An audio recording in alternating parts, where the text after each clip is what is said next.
এখন আমরা মাছ ধরবো। হাই বন্ধুরা, আমরা এখন ছিপ ফেলে মাছ ধরবো। বড় বড় মাছ আছে, এই চিংড়ি, এই বড়শি। চিংড়িটা গেঁথে মাছ ধরবো। দেখা যাক কি মাছ পড়ে।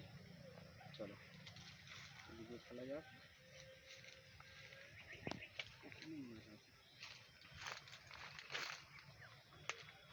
মাছ টানলে টান দেবো। টানছে, মাছ টানছে। মাছটা কি মাছ পড়েছে? মাগুর মাগুর মাছ, মাগুর মাছ, মাগুর মাছ।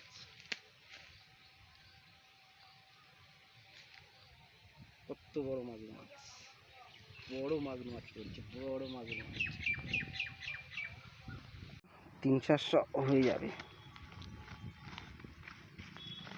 ওয়াও মাছ, এটা কি পাতা। তাহলে এখন বালতিতে রেখে দিই।